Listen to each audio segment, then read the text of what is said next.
Amis croisés, bonjour. 14e entretien sur l'histoire secrète de la philosophie.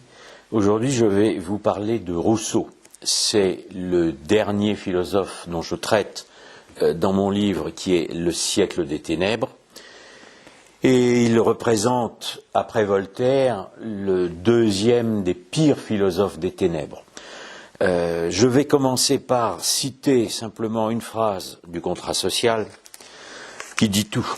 L'État, à l'égard de ses membres, est maître de tous leurs biens par le contrat social, qui dans l'État sert de base à tous les droits.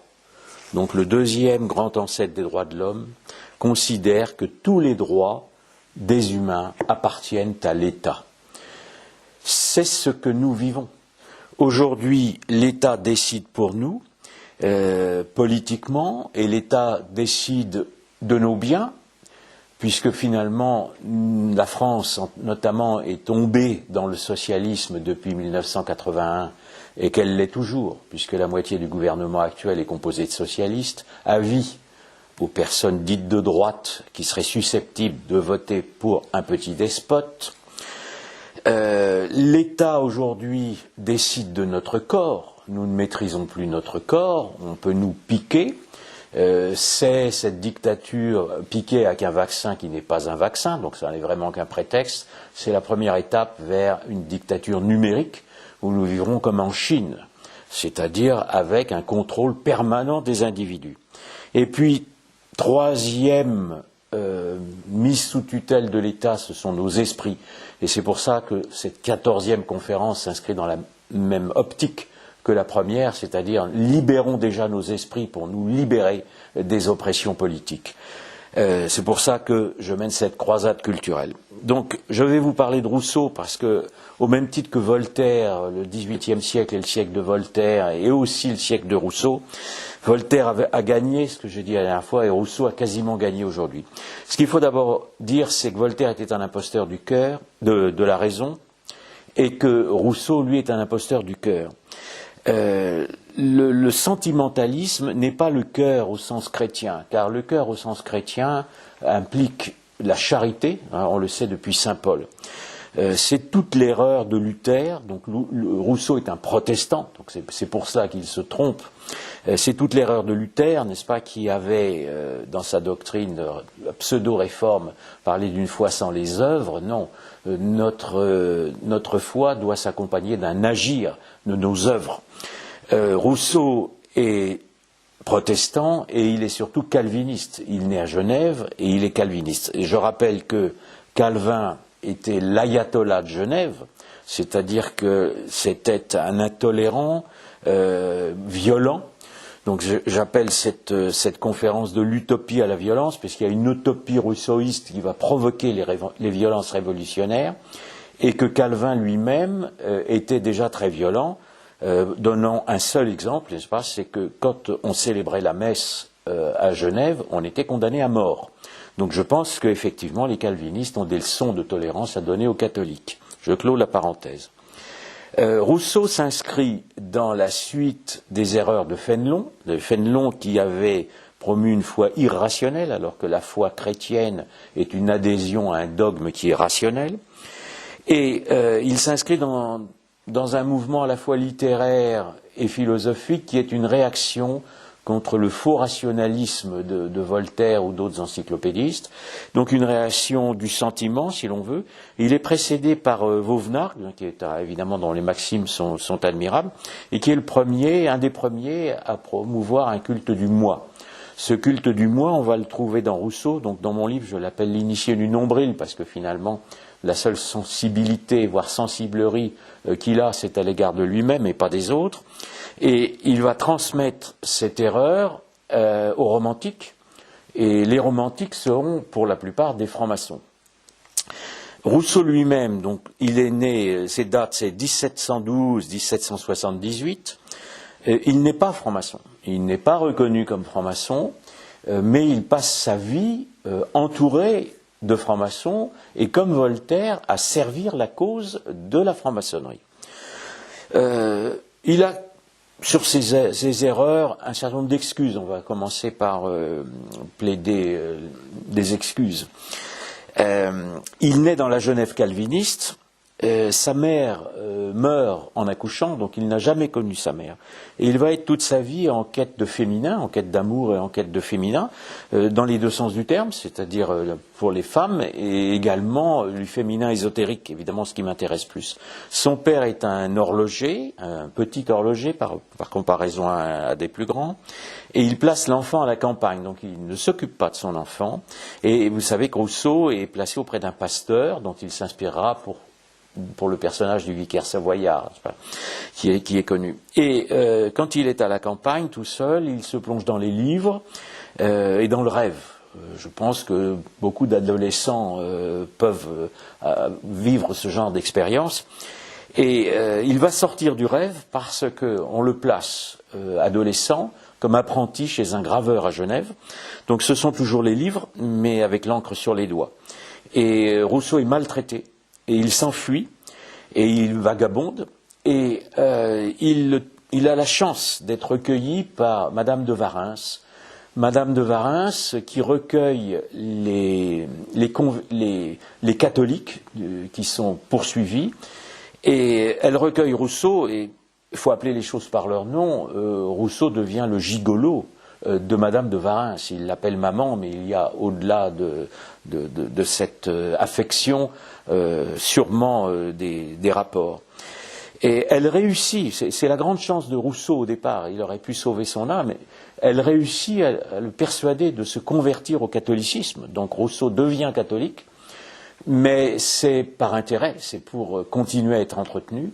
Et dès qu'il va quitter Madame de Warens, quand il aura un concurrent et il partira, et il va tout de suite apostasier et redevenir protestant. Toute la vie de Rousseau est la vie d'un auteur protestant. J'y insiste parce que cette hérésie a déjà provoqué beaucoup les guerres de religion, et ensuite les protestants sont à l'origine de la création de la franc-maçonnerie. Il va à Paris, après je passe sur un salon d'errance, il va à Paris où il continue à être gigolo, il faut appeler les choses par leur nom, et il l'est notamment de deux femmes de financiers, et l'une d'entre elles réussit à le faire placer dans une ambassade à Venise. C'est à Venise, alors Venise n'est pas n'importe quelle ville, n'oublions pas que c'était la ville mythique de la République de Montaigne, et c'est une ville où il y a eu une secte des Lumières, qui a promu les Lumières, et c'est une ville où il y a des illuminés, entre autres. Et quand il rentre à Paris, alors il apprend, il dit lui-même dans les Confessions que c'est à Venise qu'il a découvert les mystères et les arcanes de la politique. Donc entendons-nous, c'est à Venise qu'il a compris qu'il y avait déjà à l'époque, derrière la politique apparente, des sociétés secrètes et qui étaient infiltrées. Quand il rentre à Paris, il se lie d'amitié avec Diderot. Alors, on ne sait pas comment il connaît Diderot, mais il y a peut-être un lien avec ce que je viens de dire. Et Diderot étant évidemment va devenir le grand maître de l'encyclopédie maçonnique. J'ai déjà raconté ça dans une autre conférence. Et Rousseau va participer à l'encyclopédie. L'encyclopédie, œuvre maçonnique, entourée de maçons, même si lui ne l'est pas. Il a une différence avec les autres, c'est que beaucoup des littérateurs philosophes du XVIIIe sont des nantis, ce sont des gens qui sont des apostats, des athées, mais enfin qui ont de l'argent, dont Voltaire évidemment, tandis que lui il n'a rien, et il va définitivement se couper de la bonne société, si on veut employer ce terme. En 1745, il va s'accoupler avec une servante, donc il aura 5 enfants. Et ces 5 enfants, il va les placer aux enfants trouvés, n'est-ce pas, c'est connu. Donc Rousseau, qui a souffert, qui avait des excuses, qui a souffert dans son enfance de ne pas avoir de mère, de ne pas être élevé par son père, va se montrer lui-même un père indigne, puisqu'il abandonne ses enfants. Et je pense que la souffrance qu'il avait subie n'excuse pas celle qu'il a fait subir à ses enfants. Je continue sa carrière, parce qu'en fait, ce qui l'anime, c'est l'ambition. Donc, il sacrifie ses enfants à son ambition. En 1749, c'est le fameux épisode de l'illumination de Vincennes. Diderot est emprisonné et Rousseau lui-même raconte qu'il a été illuminé par Diderot. Illuminé, question, l'a-t-il été à Venise avant Diderot. Diderot est-il apte à illuminer? De quelle illumination s'agit-il? Personne ne le sait. Mais en 1750, il écrit un premier discours qui va le rendre célèbre. C'est le discours sur les sciences et les arts. Les arts, il s'y connaît, les sciences, il n'y connaît rien. Et les sciences sont aussi un des termes qui sont employés par la franc-maçonnerie pour cacher les doctrines ésotériques. Il est primé pour ce concours. Et Diderot va quasiment revendiquer la paternité des idées de Rousseau. Dans ce premier discours, Rousseau reprend déjà l'utopie, la première grande utopie, n'est-ce pas, qui est celle de l'homme qu'on avait déjà dans Erasme, qui a parcouru le temps, et qui est l'utopie d'un homme qui serait bon par nature. Et il va y accoupler déjà le mythe du bon sauvage. Les sauvages ne sont pas bons, n'est-ce pas? Les sauvageons que nous subissons aujourd'hui montrent qu'on peut toujours être sauvage. Et donc l'utopie, dans toutes les époques, est une négation du réel, et l'utopie a toujours provoqué la violence. Rousseau ne le tire pas de la philosophie, il n'a pas beaucoup lu les philosophes, mais il reprend ce mythe du bon sauvage de la littérature anglaise, littérature maçonnique, et notamment un auteur qui sera un auteur qu'il chérira après, et dont je reparlerai tout à l'heure, mais qui est Defoe, qui écrit Robinson Crusoe. Or, il y a une symbolique de Robinson Crusoe, parce que le mot Crusoe, le nom Crusoe, est une allitération de croix, de rose croix, n'est-ce pas? Defoe est un littérateur rosicrucien, qui écrira d'ailleurs, parce que je n'invente pas évidemment, une histoire du diable. Donc j'ai dit que les Rose-Croix ou Rosicruciens étaient diaboliques. Defoe écrit une histoire du diable. Et il écrit aussi un traité de la magie. Donc la magie, le diable, on est toujours dans la même logique de la théosophie, de tout ce dont on parlait. Il y a une symbolique dans Robinson Crusoe qui est très actuelle. Robinson, c'est un occidental, un homme blanc qui est perdu sur une île, donc il n'est plus dans sa civilisation, il renie d'ailleurs sa civilisation. L'île, c'est l'île d'Utopie, c'est pareil, qui avait été envisagée par Thomas More sans qu'il la souhaite.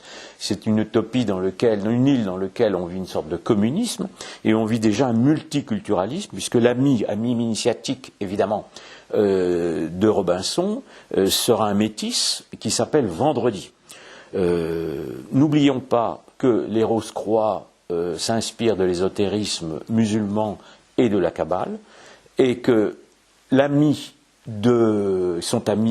sont œcuméniques avec les musulmans, comme déjà d'ailleurs à l'époque les loges maçonniques, et que l'ami de Robinson s'appelle Vendredi, et il ne s'appelle pas Dimanche. Après ce premier discours, Rousseau en écrit un second en 1755, qui est peut-être encore plus célèbre, le discours sur l'origine de l'inégalité.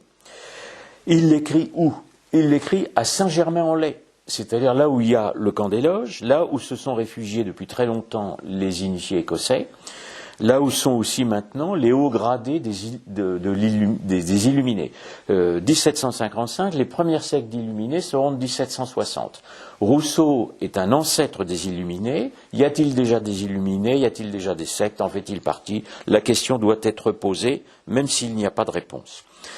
Il pense là que il écrit dans ce discours que l'homme est libre de par sa nature, donc l'homme primitif est libre, ce qui évidemment est une utopie totale, et il accuse de la perte de la liberté et de la perte de l'égalité la propriété. Ça serait à cause du droit de propriété que l'homme perdrait sa liberté.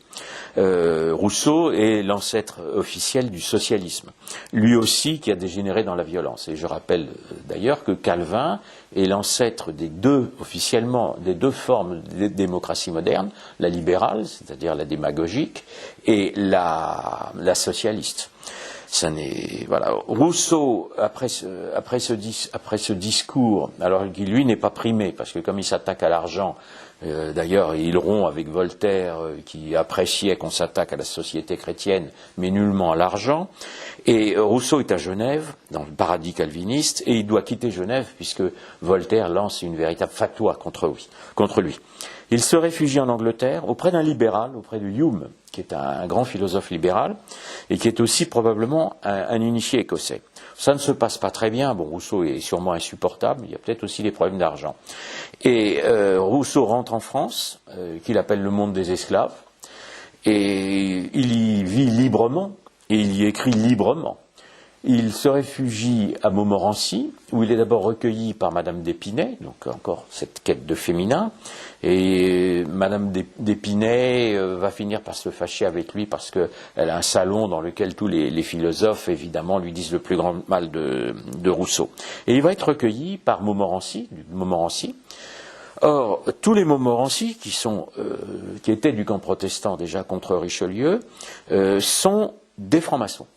Le Montmorency qui recueille Rousseau n'est pas reconnu comme franc-maçon, mais dans les successeurs, il y aura un autre Montmorency Luxembourg, puisque lui est duc de Luxembourg. Le Montmorency Luxembourg sera l'adjoint, pour ne pas dire celui qui fait tout au Grand Orient, quand le duc de Chartres, Orléans, les Montmorency sont du camp Orléans, quand le duc d'Orléans sera un grand maître potiche du Grand Orient à partir des années 1772. Donc il y a une famille Montmorency qui est dans les loges maçonniques. Quand il est chez Madame d'Épinay, alors il écrit, à ce moment-là, on est dans les années 1761, il écrit la Nouvelle Héloïse. La Nouvelle Héloïse, c'est le nouveau féminin par rapport à l'ancienne Héloïse. L'Héloïse qui avait aimé Abélard, n'est-ce pas, s'était retirée dans un couvent. La Nouvelle Héloïse, elle ne respecte pas la morale chrétienne. La Nouvelle Héloïse vit ses amours. Elle est amoureuse de Saint-Preux qui est Rousseau lui-même, il s'identifie au personnage, et qui est qui rompt, dans la Nouvelle Héloïse, Saint-Preux et Héloïse rompent avec les mœurs chrétiennes. D'abord parce que Saint-Preux enseigne à Héloïse, qui est son élève, donc on peut presque dire qu'il est pédophile.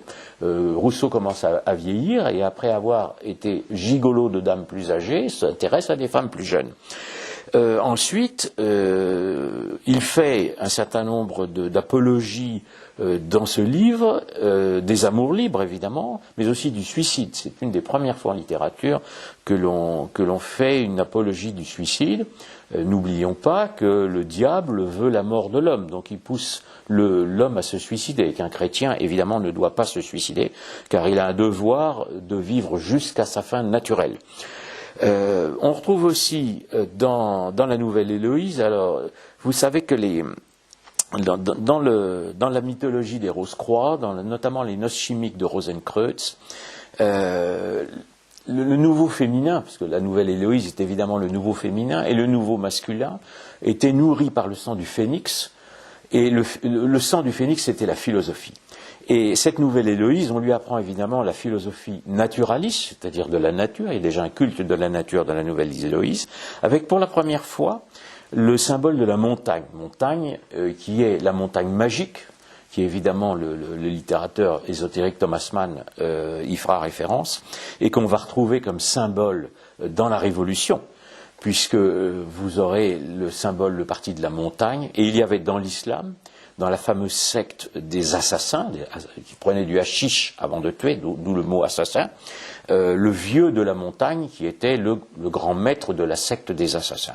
Il n'y a pas de doute que le symbole de la montagne qui va atteindre la Révolution française est un symbole qui reprend cette extermination des chrétiens qui avait commencé avec l'islam. Pas uniquement des chrétiens, mais des chrétiens. Deuxième livre, qui est le pendant de la Nouvelle Héloïse, c'est l'Émile. Là, on va nourrir avec la philosophie non plus une jeune fille, mais un jeune homme, qui est un jeune homme fictif. N'oublions pas que Rousseau a eu 5 enfants, mais là, il va éduquer un enfant qui est un enfant idéal, puisqu'il a abandonné les 5. C'est un manuel d'éducation, donc c'est déjà assez scandaleux qu'il écrive un manuel d'éducation après la façon dont il s'est conduit. Ce qui est très intéressant dans l'Émile, c'est que tout ce qui est prôné dans l'Émile, c'est l'enseignement d'aujourd'hui. Parce qu'il y a déjà qui est avec le gauchisme, ce qu'on appelle l'enseignement non cognitif, c'est-à-dire la table rase de la culture, qui permet d'embrigader les enfants pour la Révolution. C'est ce que veut Rousseau. Donc les enfants l'Émile n'a pas le droit de lire, on ne lit plus, sauf trois livres. Robinson Crusoe, dont j'ai déjà parlé, Fénelon, donc c'est l'apologie, l'amour du genre humain, on est déjà dans le cosmopolitisme avec Fénelon, et Plutarque. Plutarque, c'était un initié égyptien qui avait déjà inspiré un certain nombre d'humanistes. Donc voilà la restriction qui reste à l'absence de culture. Le but, c'est de faire table rase, n'est-ce pas, du passé, c'est-à-dire de l'Occident, de tout le passé occidental, toute la culture occidentale, et évidemment du catholicisme. Il y a un personnage qui ressort dans l'Émile, qui est aussi d'une actualité totale, c'est le fameux vicaire savoyard. Alors ce vicaire savoyard va reprendre un certain nombre des errements humanistes, des errements de Voltaire, et va en fait promouvoir une religion qui est relativiste. Pour Rousseau, va reprendre ce mythe, cette erreur, n'est-ce pas, du relativisme, qui n'existe pas en matière religieuse. Rousseau écrit, à propos des révélations, des religions révélées, « Leur révélation ne faut que dégrader Dieu en lui donnant les passions humaines.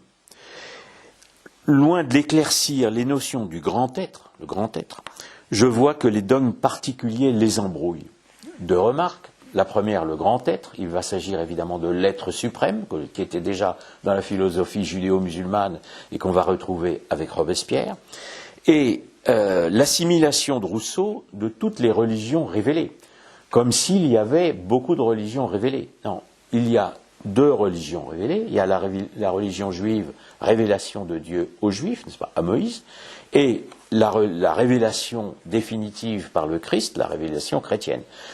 Point final. Quand on est chrétien, tout est révélé par le Christ. Il n'y a pas de révélation après le Christ. Donc toutes les religions ne sont pas équivalentes. Il n'y a pas de révélation par Mahomet, il n'y a pas de révélation par les pseudo-prophètes musulmans, par les pseudo-prophètes protestants. Il y a des illuminés, des gens qui inventent des religions, mais il n'y a pas de révélation. On ne peut pas assimiler les erreurs à la vérité. C'est vraiment l'origine des erreurs actuelles, de croire que toutes les religions sont équivalentes. Rousseau, non seulement assimile donc toutes les religions, et il commet une autre erreur, c'est de considérer que la religion est uniquement du cœur. Donc non, la religion est fondée, la vraie religion est fondée sur un dogme, n'est-ce pas? Les Juifs ont eu des commandements, le dogme chrétien est une construction éminemment rationnelle. Et Rousseau écrit « Le culte que Dieu demande est celui du cœur, et celui-là, quand il est sincère, est toujours uniforme. » Non, tout le monde peut avoir des très très bons sentiments, mais c'est pas parce qu'on met la main sur le cœur, comme le font les francs-maçons, ou comme on le fait désormais les athlètes des Jeux Olympiques, que l'on va vénérer Dieu. Le sentiment n'est pas la foi, je le répète, la foi implique l'adhésion à un dogme, c'est-à-dire à la vraie révélation. Donc Rousseau vulgarise une erreur qui est fondamentale en histoire de religion. Aucun historien des religions ne peut accréditer ce que dit Rousseau, pas plus d'ailleurs qu'un historien ne peut accréditer, même un anthropologue ne peut accréditer ce que Rousseau raconte sur l'homme primitif. Dernière digression intéressante dans l'Émile, c'est la façon dont le gouverneur va enseigner à l'Émile. Parce que nous avons non seulement l'enseignement non cognitif, donc on n'apprend plus rien aux enfants, mais en plus on va s'introduire dans la conscience de l'enfant pour lui faire penser qu'il invente lui-même des idées. Rousseau écrit à propos de l'enfant qu'il croit toujours être le maître, et que ce soit vous qui le soyez, il s'adresse à celui qu'on appelle le gouverneur, il n'y a point d'assujettissement et si parfait que celui qui garde l'apparence de la liberté. C'est exactement ce que nous vivons.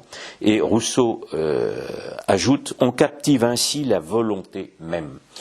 C'est d'actualité, c'est exactement l'enseignement actuel, ou plutôt le non-enseignement que subissent les enfants d'aujourd'hui dans la République d'aujourd'hui. La République, évidemment, qui est le résultat fatal de la troisième œuvre qu'il faut lier aux autres. Parce que si on fait un homme nouveau, une femme nouvelle, c'est pour les insérer dans un contrat social qui va bouleverser le politique. C'est-à-dire qu'on va passer d'un politique qui était vertical, le pouvoir vient de Dieu, le roi est le représentant de Dieu sur terre, à un politique horizontal où ce sont les hommes qui vont construire leur propre politique. Là-dessus, Rousseau n'innove pas. Il reprend les thèses de Hobbes, de Locke et de Spinoza, c'est les philosophes cartésiens. Je rappellerai brièvement que Hobbes avait été complice de Cromwell, qui avait massacré les catholiques, que Locke était complice de la Révolution anglaise qui avait massacré les catholiques et que Spinoza appelait à une religion civile qui éradiquerait le catholicisme par le biais du laïcisme. Dans le contrat social, donc, Rousseau développe un nouveau mythe qui est le mythe égalitariste, n'est-ce pas, l'égalité naturelle des hommes, et il prône aussi le despotisme de la volonté générale. C'est-à-dire que ça ne sera plus un despote, comme les despotes républicains qu'il y avait pu y avoir à la Renaissance et comme nous en subissons, c'est une volonté générale qui va décider comme si le peuple avait une volonté. Rousseau écrit alors voilà le mythe. La volonté générale est toujours droite, mais le jugement qui la guide n'est pas toujours éclairé. Donc, il faut quand même éclairer la volonté générale. Et il ajoute, que ce soit pour le particulier ou le public, tous ont également besoin de guides pour apprendre au peuple à connaître ce qu'il veut. Donc en vérité, ce n'est pas la volonté générale qui va s'exprimer, mais le peuple va devenir l'écho de la voix de ses maîtres. C'est ce qui se passe aujourd'hui. Il faut que le peuple vote pour qui on lui dit de voter, n'est-ce pas ?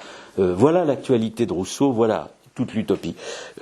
Deuxième digression que l'on peut faire, c'est que Léros-Croix, Andrea et Francis Bacon, quand dans sa Nouvelle Atlantide, demandaient qu'une république soit créée, mais qu'elle soit dirigée en secret par ce qu'ils appelaient la maison de Salomon, c'est-à-dire par ce que va devenir la franc-maçonnerie.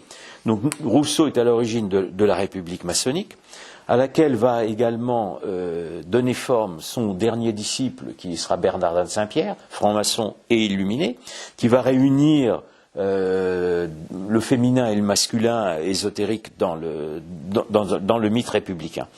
Et il va réussir l'union des illuminés qui provoqueront la révolution. Parce que le problème, c'est que les guides, évidemment, pour ceux qui doivent guider le peuple, ce seront les francs-maçons, dans la maçonnerie libérale, mais qu'il y a eu des guides dans l'histoire qui se sont conduits d'une façon très différente. Rousseau est l'ancêtre officiel de Robespierre, donc grand massacreur de catholiques, et il est aussi l'ancêtre d'un certain Hitler, c'est pas qui est un romantique et un socialiste. N'oublions pas que Hitler est un romantique et un socialiste. Voilà ce à quoi aboutit l'utopie rousseauiste, c'est-à-dire au massacre, n'est-ce pas, aux violences. Dernière actualité des mythologies de Rousseau, le culte de la nature. La nature n'est pas un jardin d'Éden, mais Rousseau est aussi un ancêtre des écologistes. Donc ce culte de la nature qui était également inculqué aux enfants aujourd'hui. Rousseau, par son œuvre, accompagne celle de Voltaire, celle des autres philosophes des ténèbres, et il va être un grand ancêtre de la Révolution, un grand ancêtre des droits de l'homme. Ce qu'il faut bien voir, c'est que la Révolution française va procéder au génocide des catholiques. Il y a quand même 600 000 morts, que les temps modernes, le XXe siècle, issu de la Révolution, va provoquer 200 millions de morts. Je suis désolé de le redire plusieurs fois, mais ça n'est pas un détail de l'histoire. Et que donc nous assistons à une véritable inversion des valeurs. La pseudo-liberté, la pseudo-égalité, la liberté, ça nous mène à la dictature. L'égalité, ça nous amène à considérer le peuple comme du bétail. La fraternité, c'est la haine, n'est-ce pas ? Le siècle des ténèbres, c'est le siècle de la haine. Le mondialisme que nous vivons est diabolique. Bon, et Rousseau a donc bien mérité de rentrer avec Voltaire, n'est-ce pas, au Panthéon, qui est l'antichambre de l'enfer. Voilà ce à quoi aboutit ce siècle des ténèbres par Rousseau et Voltaire. à l'enfer moderne, à la Révolution, à la déchristianisation, c'est-à-dire au retour du sacrificiel archaïque qui avait été aboli, je me permets de le rappeler, par le sacrifice du Fils de Dieu. Donc, la croisade culturelle dont je vous ai parlé pendant ces 14 conférences a pour but de faire table rase, de faire table rase de la table rase révolutionnaire, c'est-à-dire de rendre la France au Christ. Je vous remercie et je répète toujours la même chose, nous sommes des croisés. Merci.